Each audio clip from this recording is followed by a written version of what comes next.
Hello, everyone. I'm honored today to be talking with two of the, I would say, most talked about, most promising, and most acclaimed horror screenwriters of today's age. I'm here with Luke Piotrowski and Ben Collins. We all know them as the screenwriters of The Night House, Super Dark Times, and the upcoming Hellraiser reboot. So first off, I just want to say thank you guys so much for joining me. Yeah, thanks for having us. Yeah, and also shout out to Dread Central for hosting this, and I can't wait for the discussion that we're going to get into because I saw Super Dark Times back when it came out, and it enraptured me in a way that also made me ask so many questions. And I remember thinking, if I could just meet the screenwriters, then I could finally figure out what this meant and what that meant. And then of course, and we may or may not say, I guess we'll just to, I'm very curious. Yeah. I hope you guys are aware. Yeah, I hope you guys are aware that there are a number of theories, a number of fan theories out there. There are, a few have been brought to our attention. Yes. Yeah, and I might bring them to your attention today. Right on. Yeah, you guys wrote The Night House starring Rebecca Hall, directed by David Bruckner. And you guys won a Fangoria Chainsaw Award for Best Screenplay.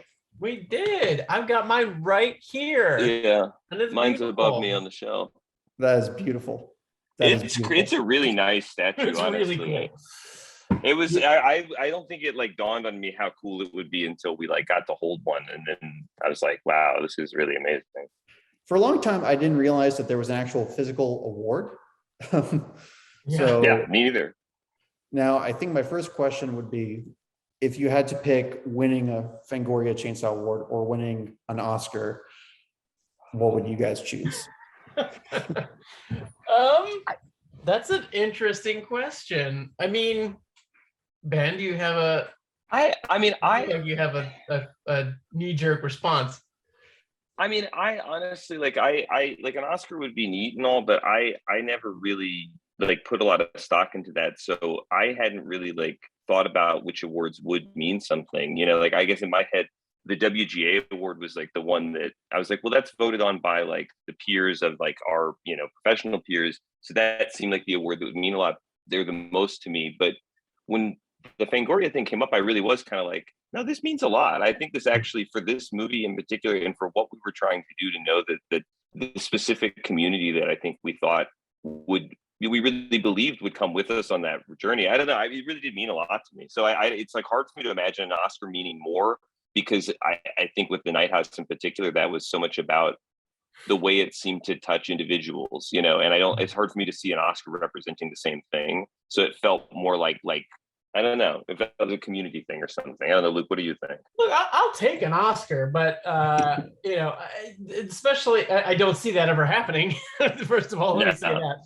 But sure, I will say the last handful of years have kind of soured me on the whole thing of just this is just a circus, in a way. So the obviously as a kid watching the Oscars, so enraptured with Hollywood and all that stuff. And then the closer you get to I don't think we're ever going to win an Oscar, but as it's I didn't think I'd be, writing movies for a living professionally. I didn't think we'd be doing a Hellraiser reboot. So so many crazy dreams have come true that the idea of an Oscar is certainly more reasonable than it was when I was a kid watching the Oscars. But it is one of those things. It's the closer you get to where maybe that is reality, the less desirable it gets in a way, the less important it seems, because we're doing all this work and we're getting, like Ben said, recognized by the people that we're, that sort of we feel are on this journey with us. So the closer you get to some of these goals, it sort of starts to feel I don't need that anymore, because I have sort of done the work, and the work was what was important to get to the place where that could be a possibility. That now that possibility, that carrot, I don't need it anymore, if that makes sense. It totally does. And I was also wondering just about the genre bias there, because the Oscars are infamously so biased against horror, even in this elevated horror renaissance. That's the reputation, right? So a I fair point. I mean, I think it's comedy going to as well, change.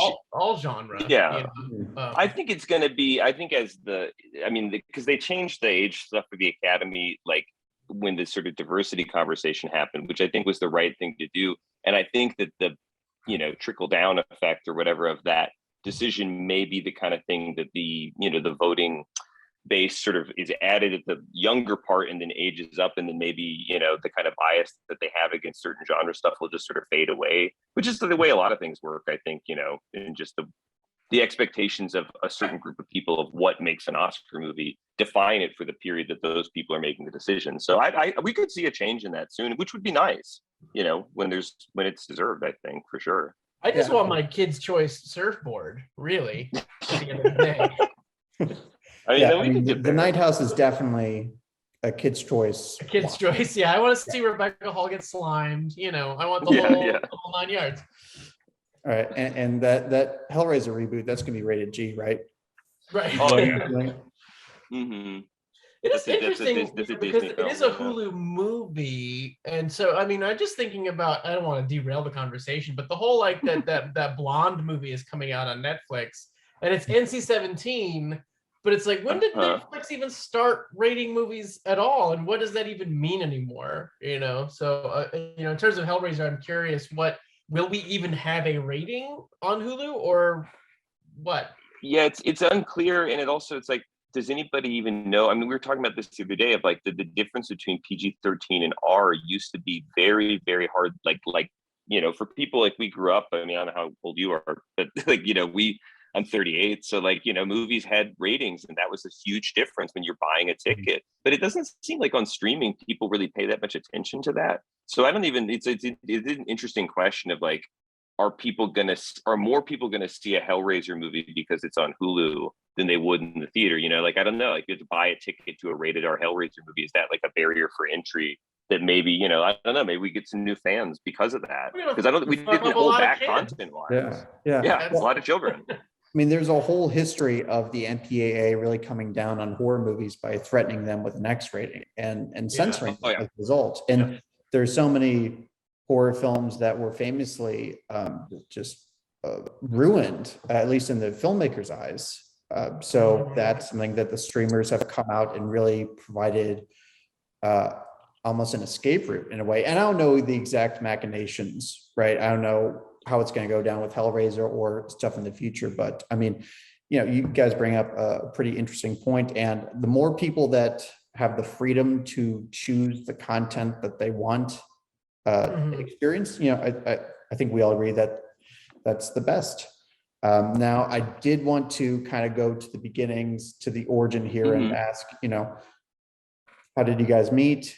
How did that turn into a writing partnership? And, what were the also influences that kind of bonded you guys? Well, this is a great segue, because I was just about to bring up the fact that Evil Dead, the Blockbuster, when I rented Evil Dead, had the sticker on it that it was like, no, you couldn't rent it if you were under 17. It was like Dead Alive, Evil Dead 1 and 2, I think, both had that sort of NC-17 kind of sticker on them where you like weren't allowed. And that I'll throw to you, Ben, because you can. Well, that was the era that like Luke was the.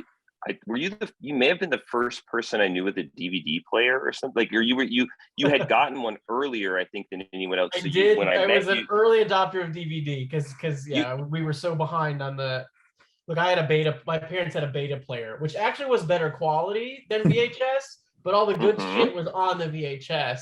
And so we got the wrong one, and I was so late on all the video game consoles and stuff. So when I was like older, I was like, "This is the new technology. I want to get this immediately." And so that was my one thing. I was probably an early adopter. Well, because I was a freshman in high school, and I looked up to Luke. He was the star actor in like the plays in theater department, and it was like he had like a magnetism and in like, especially we grew up in Fayetteville, Georgia, is like south of Atlanta. It's like a sort of rural suburb. And, if you were interested in anything but like college football and like tractors or, whatever, like you quickly found other people that were interested in anything, you know what I mean? Like, so it was really a matter of seeing, oh, that guy's in plays. Oh, and he had an Evil Dead t-shirt on one day. And that was enough for me to be like, well, that's an interesting person to, talk to. And the first time we hung out, we watched the unrated DVD of Dead Alive, because it was like something that I couldn't rent it. And I'm not even sure that one was available to rent. I think you had to buy that one or something. It was not commonly foundable. So it was like, oh yeah, like we watched it at your house. I remember I was 15, you were what, 18 or 17? I don't even know. It was like we were ostensibly working on a school project, but mostly we just dicked around and watched horror movies, which kind of became, sort of set the tone for a lot of our friendship and now professional life many, many, many years later. That is interesting. So how did that transition into screenplay collaborations with you guys? I mean, the earliest stuff was, like he said, in high school, we were doing a school project, and the school project was a video project because, I had sort of, run around with my camcorder with, a lot of my other friends too in middle school and beyond, like making little, shitty movies, editing in camera or editing with 2 VCR. Well, he even had one of those little titlers. Like, so he actually had like titles that sort of looked like they were, like burned in on the image and stuff. So it was definitely a thing where I didn't know I was going to be like interested in film, but Luke had already sort of learned how to like move the camera in between shots, like make it look like a movie. And I had never seen that before. So it was a very inspiring, meeting there. Sorry to cut you off, Luke. No, that's exactly right. Yeah. So I was just digging around and like making those videos. And then, but as he said, like I was a senior and he was a freshman. So I graduated and went on to try and study film in school and couldn't quite network in the way that was necessary. So I like chickened out and went to study literature instead at a different school. And then Ben graduated and went to study film at that same school that I left behind. I think I'm so curious what would have happened if we had been at film school concurrently. It would have been really interesting. We stayed friends throughout all of this, sort of trying to figure our shit out kind of thing. But it wasn't until after Ben actually graduated that we started writing together officially. So we had done these sort of like goofy home movies together for fun, just a couple of them. And then you acted because Kevin Phillips, who directed Super Dark Times that you mentioned at the beginning, like he was my first like friend I made in film school. So like we, after like 2 years of being friends in film school, Kevin was like my roommate and we were doing all of our projects together. So Kevin and I were writing and directing together. And we started casting Luke and stuff because Luke was the best actor I knew. So we get Luke to drive down to where we were at school and act in things for us. And so it was sort of a natural, like we stayed creatively like involved, and Luke was writing short stories. He'd written a novel at that point. And we were like, being sort of, friends and supportive to each other. But it was, I read it and it was great. And so like, I think we both were trying to figure out how to live something like a life with a creative pursuit as part of it. And by the time I got out of school, I had to figure out what to do with myself. Luke was a high school teacher at that point. You were married. And it was sort of like, okay, well, I guess I got to figure out how to like, make a living trying to make movies or something. And it just sort of eventually made sense that we should just pool our efforts and see if we couldn't write together, because he was the best writer I knew. And I didn't really know what the fuck I was doing anyways. And so it was sort of like Kevin and I were trying to figure out how we could both get to LA and then eventually make movies together. I was trying to write, Luke was trying to write. So we wrote together and then managed to make make a movie with Kevin, which was sort of the plan in a sense, but we didn't know what that movie was going to be until we had the idea for it. So it was a long, odd process, but yeah. When you guys were working on Super Dark Times, was Kevin involved that whole time throughout the whole process? Pretty much from the beginning, because the intention to make a movie with Kevin was there. Like when Kevin and I graduated, it was like, okay, no one's going to hire us as like a team of writer, director, or whatever. Like I was like, we both got to make money. So I was like, Kevin, you're director. I'm going to go figure out how to be a writer. At some point, I'm going to write you a movie, and then we'll be back on track. And it took a while. And that idea, we tried a couple different ideas, and that idea came to me in a dream. Actually, I woke up and had this weird vision about these kids fucking around with a sword and something violent happening. And I immediately thought maybe there was something interesting there. And I don't remember who I told first, but I told you and Kevin around the same time. And we all sort of agreed that it was a kind of a tricky idea, but I felt very confident. So we sort of kept moving forward with it until there was enough material for like kind of everybody to start weighing in on. But really it was the three of us from the beginning, and we added producer Jet Steiger was the fourth person added, and then producer Richard Peake came on a few years into the process. But it was really just, that was the team trying to get that movie made for the 5 years or whatever it took before it happened. It was a lot. So 5 years from the conception to actually getting it on screen.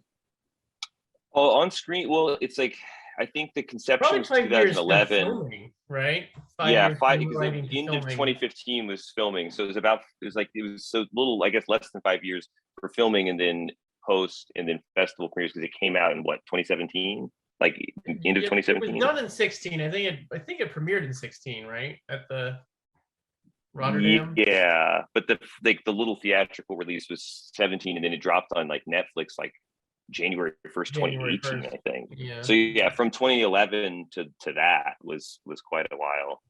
But that's it's the process sometimes. If I'm understanding right, though, was Super Dark Times your first feature screenplay as a screenwriting duo?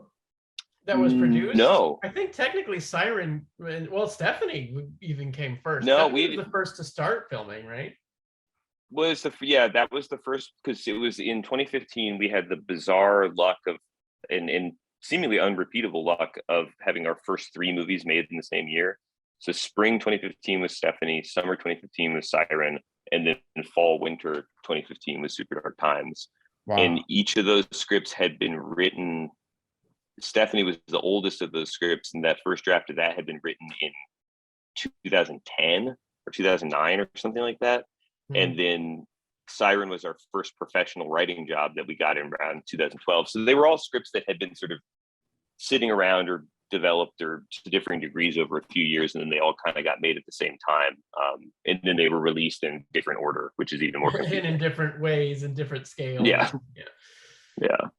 Yeah, but Super Dark Times, that kind of puts you guys on the sort of public consciousness as, I really feel like that was your voice, and that kind of set the trajectory for where you guys are heading now. Yeah, I think so. You're absolutely right about that. Yeah, I mean, and not just because that's how I first became aware of you guys. And I'm sure a lot of people are becoming aware of you through the Night House, and they're going to go back and watch Super Dark Times. Hopefully, please, everybody. That's the hope. Yeah, I'd be very curious because the audience from the Super Dark Times fans that followed us to Night House, or that even watched Night House and didn't realize until those people seemed very happy. I haven't heard as much from people who went the other way, and I'd be curious what the Night House fans think if they go back and watch Super Dark Times. I haven't heard as much from that, but that would be interesting. But that's that is the hope, is that each one will always sort of reinvigorate everything that came before. So that hopefully Night House gets people to look at Super Dark Times, and hopefully Hellraiser gets people to look at Night House, which gets people to look at Super Dark Times, and Yeah. Now, there's a lot of different ways to talk about Super Dark Times, and I think the thing that I really wanted to ask you guys about is, it was noted for being very subversive in a lot of ways, and I don't even know if we want to go into spoilers, but it felt almost as if it wasn't a horror thriller movie first. It was a coming of age movie first, at least to me. And that's why it resonated with me so much, because I saw it when I was a freshman in college. So I was that age. Yeah. That's a good age for it. Yeah, damn. Yeah, and it struck me with the awesome authenticity, and that's what kind of made me feel compelled to share it and force it on people in some cases as much, because you guys really, even though it's set in the 90s, it really captured, I guess, something that will always be universal about high school, which is that people are dicks. Yeah. I I think we hoped that, and we didn't. No, yeah, you should go, Luke, because I can talk about the other relevant parts. But that we always strive for authenticity, but that definitely, by setting it in the 90s, look, I'm older. I think Kevin is how old is Kevin? Is he in the middle? But he's right younger than me? Yeah. So we've got this spread, and then with the producers as well, there was this real spread of ages, but we all kind of came of age at some certain point in the 90s. So being a teenager in the 90s was something that we knew. Obviously, we're casting kids who were not teenagers in the 90s. They were teenagers, you know, in the 2010s. And yeah, I think there's, you know, in terms of authenticity, it's just like, well, we don't want to write. I mean, we could write teenagers today, and we have it in some subsequent scripts, but by writing about what we knew and our experiences, and really everybody kind of getting together and putting in their own stuff, those details, those specific, authentic details, will actually make it feel more universal than if we tried to do something, you know, it rings true because we're bringing our stuff to it, and it resonated with people who maybe didn't grow up in that time and place. But by writing about what we knew, it would be true for people who were, you know, older than that or younger than that. And I think it just become more universal if you get more. I mean, it's part of what I've learned, or what we started to see when it went up on Netflix, especially, was it really plays well in other countries too, which is surprising, because again, I think when we were thinking of it, it made sense to just capitalize, like Luke said, on everything that we knew, because that was the way to make it feel real. You know, and to be fair, I think we always knew that the type of actors we were likely to get, and the energy that we were like, you know, that we were going to want, that it was some of those lines were going to be like loose, and that some of the, you know, the kids would find ways to, you know, make it their own if they didn't understand it or something. You know, we were ready to like help the kids follow, because there's certain technological things they had no idea, you know, or like the kid that play Max, who plays Daryl, had never like smoked a cigarette before, so I had to teach him how to like stuff fake weed into like a cigarette and everything. And so it's like things like that where, like, you know, you can impart certain specific things, but in general, it feels good, I think, because the kids live in it, you know, and everybody who sees it, who connects with the movie, seems to, you know, see themselves in it, whether they're from South America or, right, you know, England or Detroit or Atlanta or, you know, upstate New York, you know, and that's been an interesting thing. And I think, like Luke's saying, you learn about the universality of emotions, and that I think specifics draw everybody into their own personal stuff. I don't know. There's something, I just right. repeated everything you said in a different No, way. but that, yeah. no, then it may be a better way. Yeah. Yeah, I mean, the specific details, I mean, that's what I think separates just a good movie or a solid movie into something that does really resonate, that does reach really deep into our own experiences and forms a relationship with the individual viewer. Yeah. So I think it's really interesting that you say it did so well all around the world, which is great, but it's so interesting to me because it felt like such an American, a quintessentially American, you know, story, you know, an American nightmare. I thought so. Right. I thought so too. Even though the dream I had, I thought it was, when I woke up from the dream, I thought it was maybe like a news story I had heard from Japan. So like it's something about the idea, and obviously the sword aspect, but like there was something about it felt super American in a very specific way, but it also had some sort of emotional or it's hard to say. There's something about it that felt connected to Japanese cinema influence that we were really into at the time, especially, and still are. But I think it is interesting because I always, as soon as we connected it to that time and the sort of paranoia around school shootings, which is like fucked up to talk about now, because when we wrote the movie, that was sort of a thing of the past, and it was a bit like, oh, no one's gonna remember what Columbine was like and stuff like that. And of course now it's all come full circle in this weird way, but that was definitely part of the Americanness of it, was having lived through, because I was a freshman in high school when Columbine happened. So having been like of age to be sort of basically almost the same age as those kids, and so to see the culture respond to that, and to feel for the first time as like an otherwise unnoticeable, you know, white guy in, you know, suburb, to suddenly feel like I was, you know, potentially a threat to somebody, was a kind of new thing, you know, for me anyways. And I think that at least informed where you know, kind of how the story progressed. And yeah, I don't know. Well, the Japanese cinema thing is interesting, and in some ways it's kind of the secret ingredient, because, you know, we consume a lot of that stuff from, you know, cinema and manga, video games, anime. Just, you know, Japanese popular culture has been another thing that I think we should have bonded over early on, and its DNA is in our stuff, but obviously we're not Japanese, so you get this sort of weird, these influences that come in, and we're American, so we're going to tell very American stories, but we're inspired by these other things that, and international cinema in general, but Japan in particular. And, I'm thinking, that's what I'm so sort of interested in somebody like Hideo Kojima, who is very much influenced by Western culture. And you can see him putting all these things of, like, when you look at the Metal Gear games, it's very much like a Michael Bay movie, but through this filter that's so bizarre that American culture could never produce, because it is this weird hybrid, this chimera of, I consume, an omnivorous intellect that just wants to consume these other things, and then spits out something that's from a very specific point of view.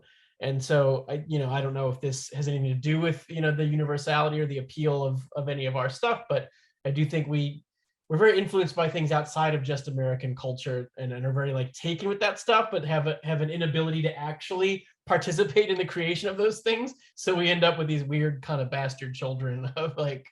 No, I think that's an important part of the process. I mean, yeah, I'm sorry not to cut you off, Ben.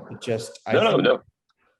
The samurai sword stands out so much, and it's so iconic to the movie because you guys frame it as not just a nod to Japanese cinema, but these are high school boys who idolize Japanese cinema, and that's another detail, right? I mean, yeah, they're very into popular culture, and they sort of use that as a substitute for kind of a normal, typical social experience.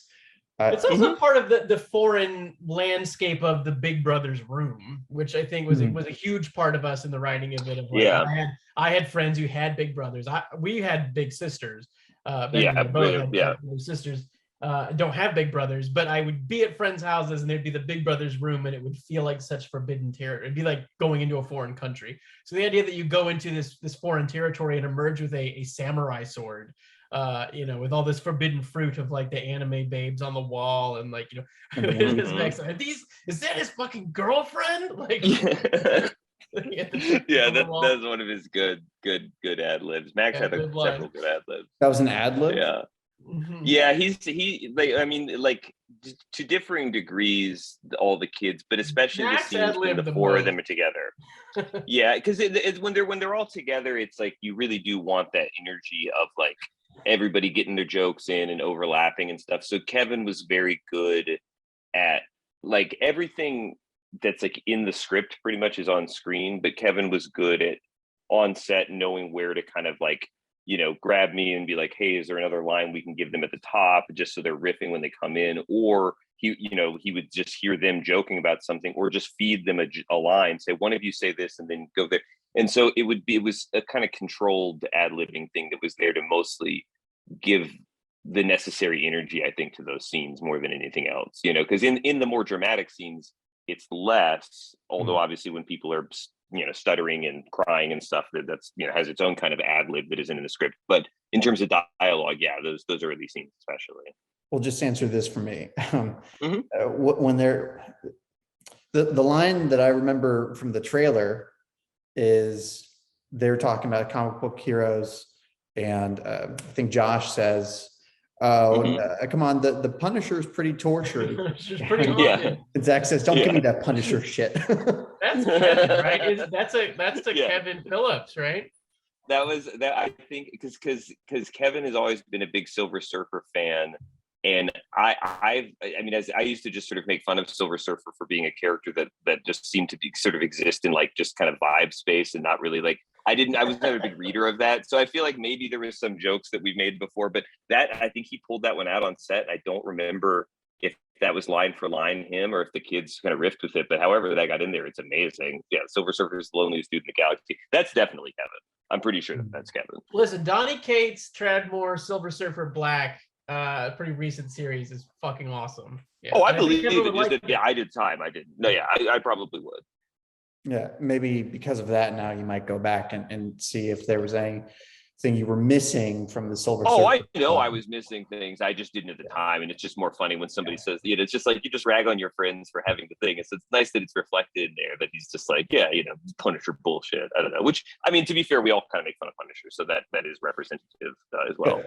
Okay. But it's also interesting because, I mean, that little interaction, it's so interesting that it's ad lib. But to me, that is a huge, ominous, foreboding exchange It's become even more and more so. Like, at the time it is a bit of a joke, but when you look at it through the lens of the Punisher sticker now, and what that sort of connotates. Yeah, you guys and, talking about things coming back full circle. I mean, and a lot of this was, there's some, we were.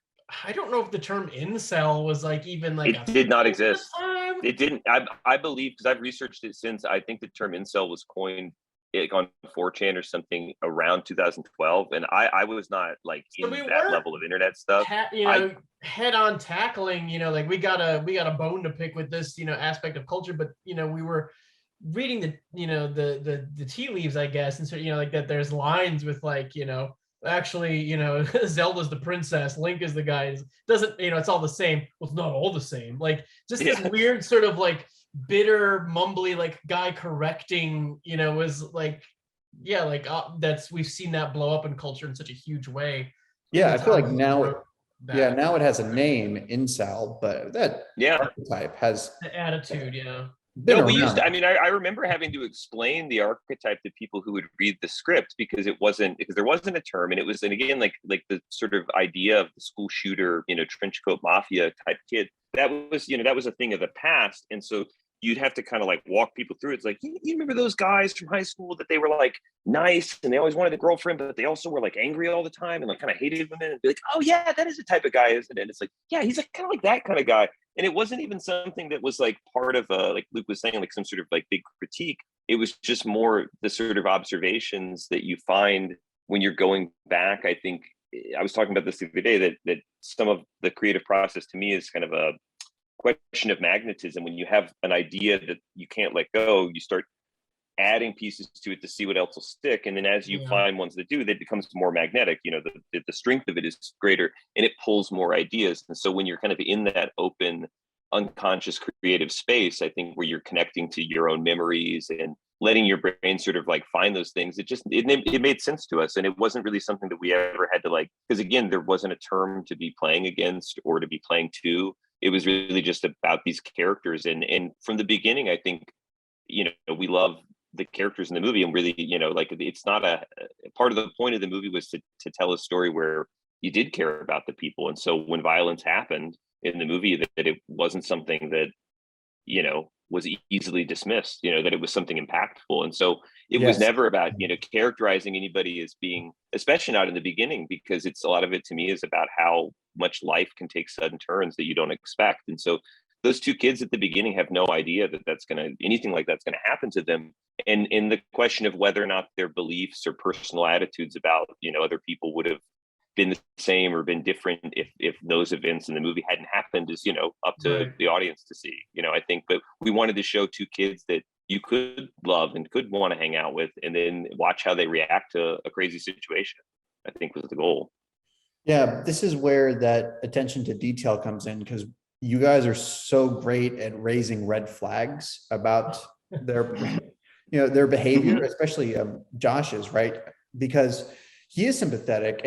I say this as a white guy who was his age at the time I watched it. So obviously there's some sort of demographical factor there.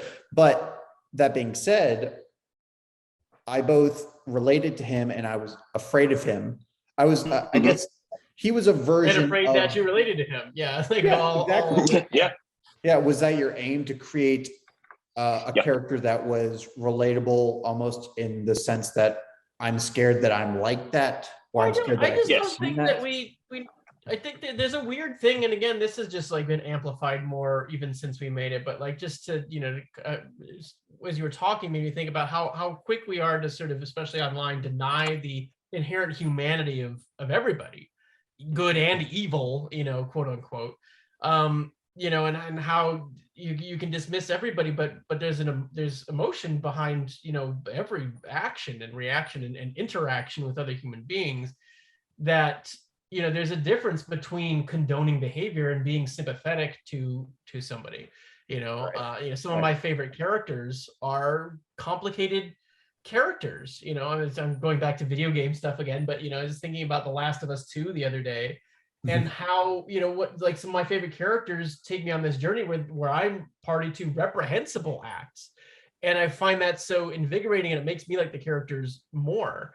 And I think Stephen King is really good at even the most vile characters of Percy from The Green Mile and Harold from The Stand, and he was Stephen King is really the guy that identified incel behavior. Yes, In good the point. late 70s. I think Harold Lauder is saying so much about our current culture, and he's got all these characters that dig their fingers into their fists and make half moon shaped like scars in their palms. It happens in multiple books, and it's like this is kind of like all incel culture is, these angry, I'm entitled kind of guys, and they're awful, but they're human. And so I think that's important for for villains and for antagonists. And then just on a wider scale, I do think, I don't know if it was I think it was my mom that pointed out, like, well, all our stuff is about sympathizing with the monsters, whether that's Stephanie or Siren or Super Dark Times, or in some ways Night House. I think we're always sort of we'll going get back to that, I'm sure. Yeah, we'll get trying to sympathize with and humanize somebody who seems in some ways monstrous. Which is not intentional, but is a pattern that I do now recognize and think is very interesting, and something Clive Barker does, which is interesting to be playing in his world. And to a specific anecdote, because I think it's worth mentioning to the question, because everything Luke said is absolutely true. And when you say, is it intentional? I think we discovered more about what the intentions were kind of as we were getting through the process of making it. And I have one very specific memory, and I don't think Charlie would be embarrassed for me to say it, but I had a really kind of emotional conversation with Charlie DeHaan on the set, like kind of early on, because he played the actor who played Josh, and he was fairly young at the time, and he was really excited to be in the movie. But then I think, at a certain point, like you said, he did start to, I think, get a little scared of the role, and I think like being in that headspace was bothering him. And I had a conversation with him on set where he seemed to, be kind of in his thoughts, and I was asking him that, and he asked me, "Is it okay, like to like the character, or like, in that sense?" And I was like, "Dude, like, I love this character." And I told him, I was like, partly why the character made sense to me is because when I was 15 and I saw Taxi Driver, I liked Travis Bickle. I related to Travis Bickle on a lot of levels, and the fact that he makes decisions that morally I would not, didn't change the fact that I had, like Luke saying, at the very least, like sympathy for him. But especially in the early parts of the movie, I relate to him, and that sort of started. So like that was the movie that kind of gave me that, where it was like, I understand that this guy's not supposed to be a hero. I understand he's not supposed to be like a great guy, but we've all been lonely, right? We've all felt isolated. We've all felt, for at least a period of time, like we were kind of trapped in something. And I think like that was the movie that probably got me thinking that way early on. And so by the time, I don't think I realized that's what we were doing maybe until we were making Super Dark Times. But when I was able to, have that conversation with Josh, it was for me like reminding me that, like, yeah, that's what this character is supposed to be. It's like, you're allowed, the audience should have it as morally complicated feelings. And I think they should have morally complicated feelings about Travis Bickle and about Josh. And I think, a lot of characters, like you're saying, Luke, so that's the other thing, was in the development process, which we didn't ever have to, that was the nice thing about Super Dark Times, is we didn't have to go through quite the extreme development process we do on a lot of movies about like likability and like, tracking this and that, like just being able to tell a story and have ambiguity. But obviously, if this had been scrutinized too much by, say, a studio, like we did get pushback, and we had to sort of fight back against, like, explain more about what's going on with Josh. Like, there's a version of this movie that is more of the, Hannibal Rising version, where it's just like, how did this guy become a killer? And you're all in his head, and you're all watching stuff. And we didn't want to tell that story. We wanted to tell the story of that's sort of almost happening off to the side, and we're with Zach watching, because that's what you would experience if this happened. For the most part, if something like this happens to you, you're likely to be the friend of the person, not the person, and even though like Zach is in the middle of the thing, it still felt like the dark narrative of transformation that you're going to want to know the most about is the Josh one, and that it makes more sense to give it not from that perspective, because most people in the audience are going to have Josh's perspective. Which is why you end up with, in a world where we're not doing big monologues or having scenes of him going crazy beyond just kind of like digging that coin in between the floorboards. It is all red flags. It all just has to manifest as red flags. It's not manifesting as a soliloquy. It's not manifesting as some grand plan. It's playing, a little bit more mysteriously. And again, that makes it feel, I think, more textured and real when we're not articulating stuff that the character himself wouldn't be able to articulate. So it does just become, as a storytelling device, it's the red flags that kind of speak for everything. And you guys touched on so much that's essential about the construction of Super Dark Times and what distinguishes it from, because, Scream, the original Scream, that's about teenagers going crazy and killing each other, but you think of Scream when you think of Super Dark Times because of those key choices, perspective, absolutely is the key thing that we are with. I'm so sorry, Zach, right? Exactly. Mm-hmm. Zach. It took me a minute too. It's been a minute since we talked about this. It's been a while. It's been a while. Right? Yeah.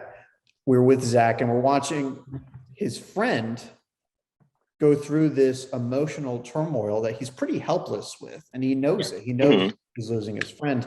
And I think that was the other raw nerve it hit, that everybody has felt like they were losing a friend. Yes. And everybody's blown apart from their friends in high school. Yep. And in that way, you're really digging beneath the surface and you're getting to like I said, it really felt like a coming of age movie first. Not to say that it wasn't an effective thriller. It freaked me out. Don't get me wrong, y'all. Don't get me wrong. But I would be remiss if I did not ask you guys about the most popular fan theory that has come out of this. And do you guys know what I'm going to ask you about? I think so. Is this the Lady Macbeth, Allison, Lady Macbeth theory? If that's one thing you want to call it. Yeah. So the theory is, and this is spoilers, of course, that that Allison, the girl next door, Precious Allison, was in on this with Josh the whole time.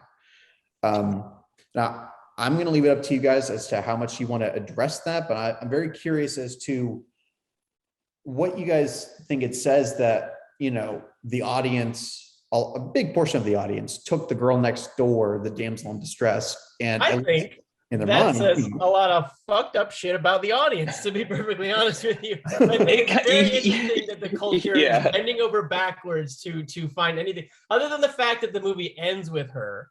Okay, I can understand how, like, okay, well, she gets the final shot, so does that mean something? There must be some greater importance that she's in the bookends.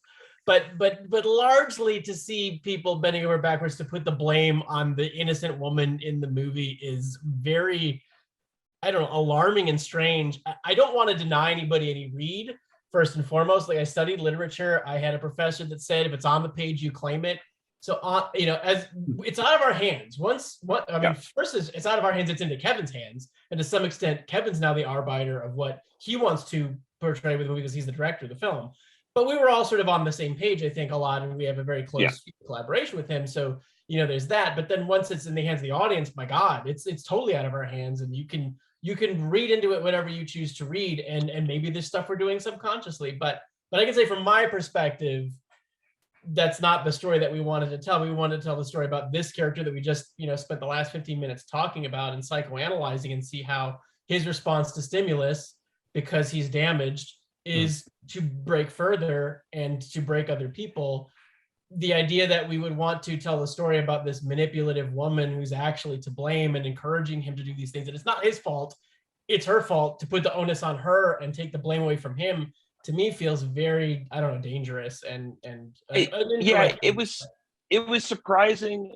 But then when we started to look at it, I kind of understand it, and like everything that Luke's saying, but at the same time, like, I guess, and we've talked about this a little bit before, so I'm probably reiterating some things, but I think that it's like, I appreciate that people want to dig into it, because that is how I, like, a lot of times, especially when I was younger, I really do like that kind of stuff. And I think that, like, for me, I've had a lot of experiences, like, my favorite movies are the ones that I'm compelled to rewatch, like, that's a very obvious thing, but not everybody does this. Sometimes you talk to somebody and you mention a movie and they're like, oh, that's a great movie. And you say, when's the last time you saw it? They're like, oh, I don't know, like 15 years ago. And you're like, it's still a great movie to you. If you don't 15 years, you didn't watch it one other time since then. And it's like, to me, if I like a movie, I watch it, pretty regularly. And I like my favorite movies I've seen like 300 times or something. And some of my favorite movies are the ones that I loved.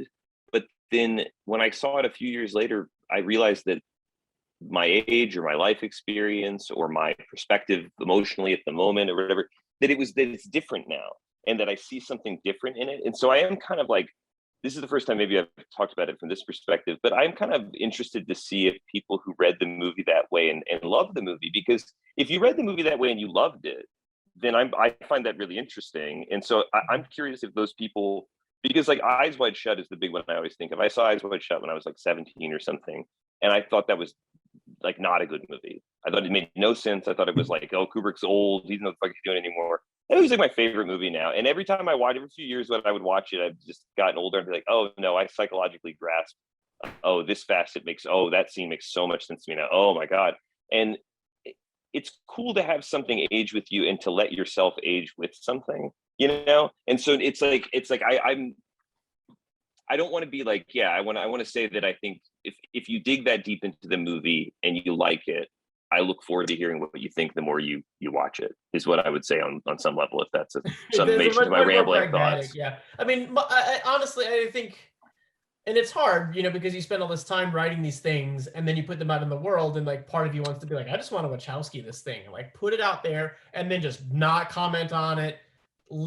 That's for you to decide, the whole David Lynch, like, elaborate on that. No, like you want to do that, but then at the same time, you finally have people, like hitting you up and be like, hey, I want to talk to you about your art.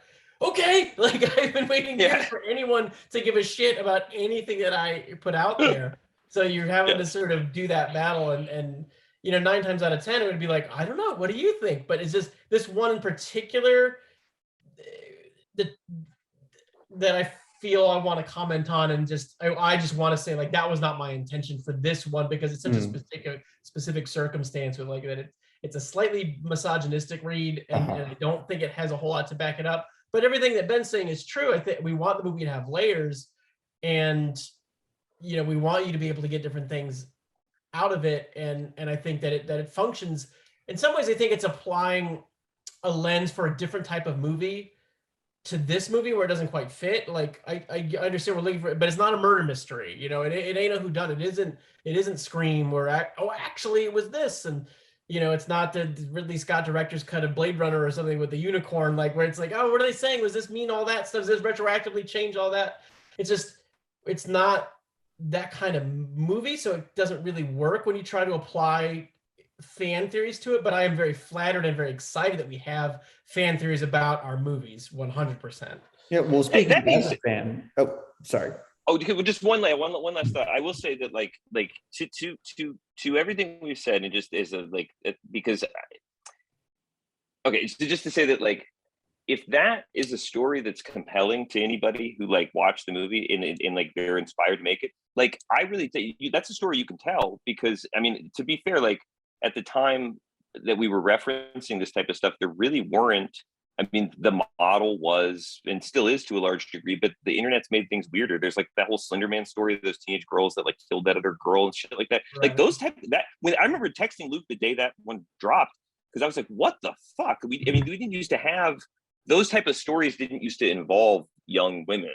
So it's like, if somebody out there wants to make the Lady Macbeth, manipulating guys, please, by all means, if you've got an emotional truth there to tell, the story and you want to explore especially that character, and really I'm interested in that. It's just not the movie we made. It's like, what I'm saying? Like, that's why I say it's like it's misguided, it's flattering, but also like that's a great reason to tell your own story. If you see something different that's exciting to you in our movie, then by all means, that's how we end up making movies, So anyway, continue, Gabriel. Yeah, I mean, just to touch on that really quick, it is interesting because for me as a screenwriter, a lot of my ideas and the ones I'm most excited about have actually come from watching a movie and then wondering, well, what if it had played out that way? Or what if, this was the secret motivation, stuff like that. So that's what's fun about it. You read other things in other people's movies and then make those movies. Sure. It's like it's like if someone tells you, it's like I used to say to people when like, how do you get an idea or how do you start it? And this is like just one of the things I would say, but it's like, you know, in my head, sometimes it's like picture that you know, you see you're at a friend's house or something, and there's a closet full of movies, and you open it up, and there's all these, and you've never heard of any of these movies, and you just know that this one you're going to pick up is going to be the greatest movie you've ever seen, but you've never heard of it in your life. Try to imagine what that movie would be, and it's a very obvious thing to say, but I think that that's the kind of thing you want. You want to write the movie, or you want to make the movie that you want that nobody else is making. You know, and however that is, if it's a reaction to something or something completely, whatever, you know, it's got to be that thing that you feel, you know, personally connected to. Yeah, but commenting on this theory specifically, because, you know, I watched the movie not having heard of that theory, and it never came into my head at all. And then I heard about it, watched it again specifically to look for clues, and I didn't find anything. I was, and you know, I've watched it, you know, more than a couple of times throughout the years, and I keep bringing that theory up to other people, like maybe they'll see it. You know, I showed it to my girlfriend, and I thought maybe through a female perspective, that, you know, the clues will become obvious. Because, you know, once you hear a fan theory that's, you know, people are making all these YouTube videos about it, you kind of feel like, oh, that is some sort of canon that you're just not in on. You're not sure, yeah. You know, yeah. True fans know that this is the actual intention. So I think it's totally fair to say, yes, it is out there in the world. The audience will have its own relationship with it. But at the same time, I mean, it's perfectly within the right of the artist to. Yeah, I don't want to piss on anybody's campfire, you know. It's just, yeah, for me personally, it's like, I wouldn't. It feels a little bit like, I don't know if you guys have heard about this theory, but like the Star Wars fan theory that I've heard people say, like, oh yeah, I'm a believer in this theory that Obi-Wan Kenobi murders Uncle Owen and Aunt Beru to motivate Luke to leave Tatooine. Really? And that's why he's like, oh, he's like points out that the Sand People didn't do this because they single file to hide their numbers. Oh, sure. Oh, he did it, and it's like, you could say that, and then all that happens off screen. Why would a storyteller choose to put all of this stuff off screen and assume that you would make that leap? It just doesn't make any sense for the craft of storytelling. So especially when it results in character assassination. Yeah. You know? Right. Because I'm not going to watch the new Obi-Wan Kenobi show on Disney Plus if he is, you know, if he's murdering. Revealed to be the murderer of parents. Uncle Owen and Aunt Beru. God, that would be so funny if that was like the finale of it. That's what it was. Yeah. I've never heard that one. It makes sense though, but like it's just so funny. Yeah, that's a very funny one, because the characterization is just not there. Could be Obi-Wan Kenobi seems like a stoned old man. He does not seem like a guy who's like exactly. Which is why, you know, like I think fan theories are fun and they're great, and I like that people are getting it. But I just think, like, if it starts to sort of fuck up your brain to where when you're watching a movie, you're not responding to the stimuli you're receiving and the clues and the text that you're receiving. You are inventing your own text and then saying that this is gospel. You're watching things in a weird way to me. And obviously there's no wrong way to consume art or to watch things, but just for me as a creator and consumer of this sort of stuff, that seems weird. And I don't think it's terribly healthy when you're sort of watching things and looking for stuff that isn't there. And like, that's the game, is to like try. It's you're not trying to win. A lot of audiences try to outsmart films these days, and that's how they talk about it.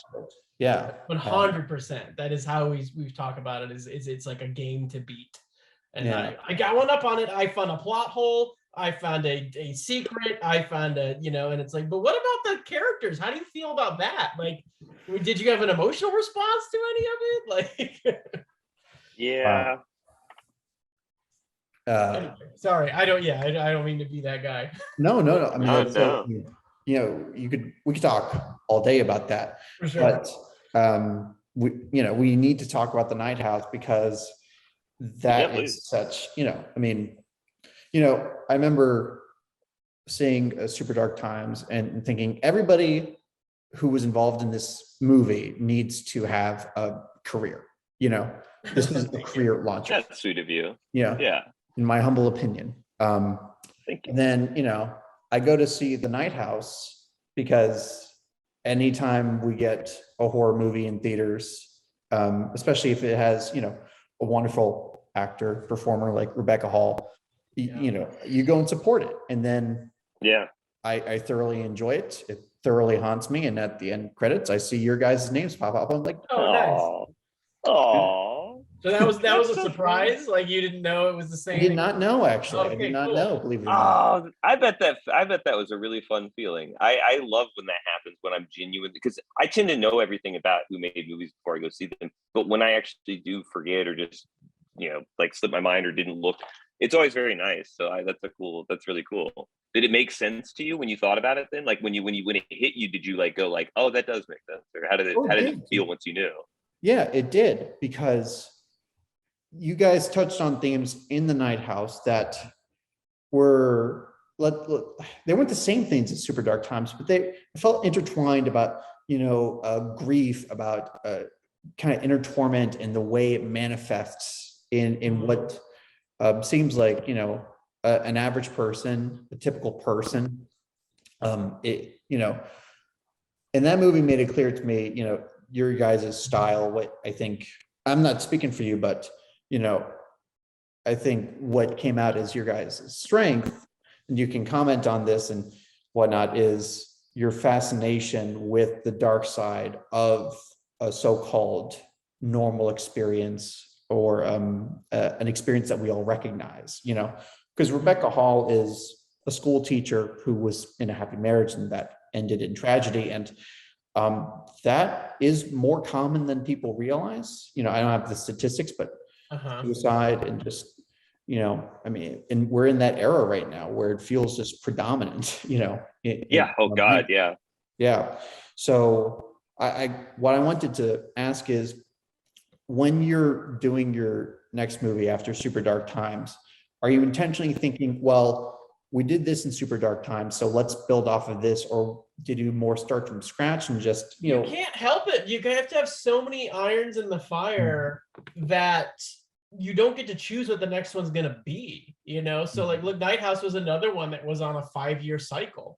Night House was written in response to working on Stephanie, which ended up as a Blumhouse movie. So we have this very, you know, very indie, sensible, like poetic script, and it was made as a Blumhouse movie. So we went through this like sort of system of like, well, how many jump scares do we need? And is this going to test well in this way or that way? And it was like, oh, it went into the machine.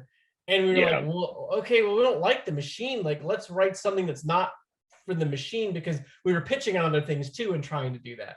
So Night House was kind of like a reaction to what was happening then. And that was a long time ago by the time it actually got made, you know? So we don't really get to, you know, hopefully we'll at some point get in our career where we can sort of be like, okay, the last one was this. I remember being very concerned when Siren and Super Dark Times came out, because they're both about kind of like quote unquote toxic male characters. You know, we have like Siren as these characters that go on a bachelor party and they're like a bunch of shitheads. And it was an adaptation or an expansion of David Bruckner's VHS short Amateur Night, which is, you know, and that got sort of, he's still sort of sensitive over the reaction that movie got, of like, no, it's a commentary on misogyny. I'm not reveling in these people's behavior. But we had like, I was like, oh no, we got 2 movies back to back about like toxic shitheads. Like, what are we gonna do? We're gonna be pigeonholed trying to write these other things. Nobody fucking said anything about that. I mean, nobody saw Siren anyway, but like nobody cared to.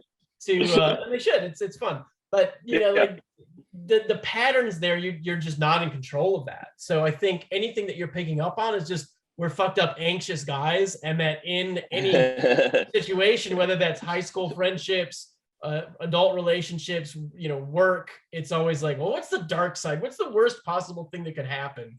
And that's running through our heads.